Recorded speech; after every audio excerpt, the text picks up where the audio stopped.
நம் எல்லோரையும் படைத்த ஏக இறையின் திருவருள் உங்கள் அனைவர் மீதும் பொழிவதாக.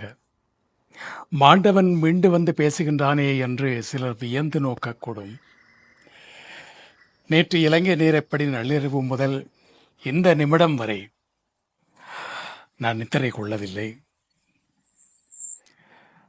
அந்த விஷமச் செய்தியை கேட்டு ஆயிரம் பல்லாயிரம் அன்புள்ளங்கள் தொலைபேசியில் என்னை அழைத்து என் குரலை கேட்ட பின்புதான் நான் உயிரோடு இருப்பதை நிச்சயப்படுத்திக் கொண்டார்கள்.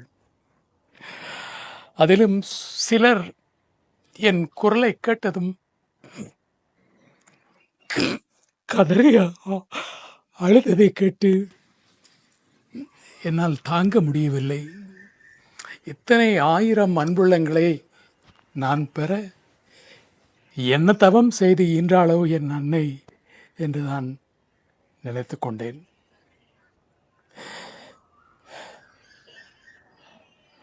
நேற்று இலங்கை பத்திரிகைகளில் ஒரு கட்டுரையை நான் எழுதியிருந்தேன். அந்த கட்டுரையின் ஆரம்பம் இப்படித்தான் இருந்தது: மரணம் மனிதனுக்கு தரும் வரம். அவனை பற்றிய எதிர்மறையான சிந்தனைகளை எல்லாம் மறக்கச் செய்து அவனுடைய நல்ல பக்கத்தை மட்டும், அந்த நல்ல நினைவுகளை மட்டும் இறைமேட்டி பேசி மகிழ்வது. அப்படி ஒரு அனுபவம்தான் எனக்கு கிடைத்திருக்கிறது. காரணம்,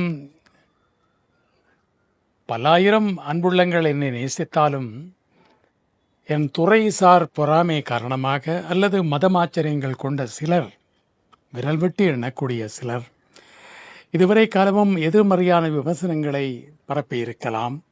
ஆனால் இந்த செய்தியை கேள்விப்பட்ட நேரம் முதல் என்னை பற்றிய நல்ல நினைவுகளை மட்டுமே அவர்கள் இறைமேட்டி இருப்பார்கள்.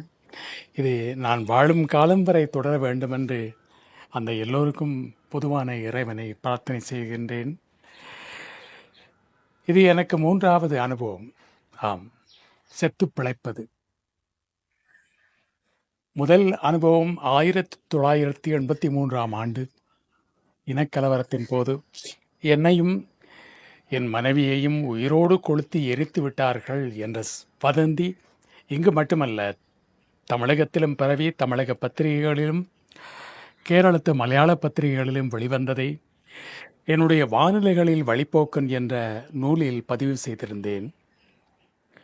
2 ஆண்டுகளுக்கு முன்பு தமிழகத்தில் யூடியூப் தளம் நடத்தும் ஒருவர் அதிக பணம் வருமானம் ஈட்ட வேண்டும் என்ற பேராசையில் என்னுடைய படத்தை போட்டு பிரபல டிவி தொகுப்பாளர் மரணம், கதறி அழுதது குடும்பம் என்ற செய்தி பதிவு செய்திருந்தார். அது 2வது முறை, இது 3வது முறை. ஆகவே 3 முறை நான் உயிர் தெழுந்திருக்கின்றேனா என்று நகைச்சுவையாக எண்ண தோன்றுகிறது. நாம் இறந்த பிறகு நம் மீது உண்மையான அன்பும் பாசமும் வைத்திருந்தவர்கள் யார் யார் என்று பார்ப்பதற்கு நாம் இருக்க மாட்டோம். ஆனால் வாழும் காலத்திலேயே ஒருமுறை அதை கணிக்க, அதை அறிந்து கொள்ள இறைவன் கொடுத்த சந்தர்ப்பம்தான் இது. ஆகவே இந்த செய்தியை முதலில் பரப்பியவருக்கு எத்தனையோ பேர் சாபமிட்டிருக்கலாம். அந்த சாபங்களில் இருந்து அந்த மனிதரை காப்பாற்றும்படி அதே இறைவனிடம் நான் வேண்டுகின்றேன். ஏதோ ஒரு நன்மையை செய்திருக்கின்றார் அவர்.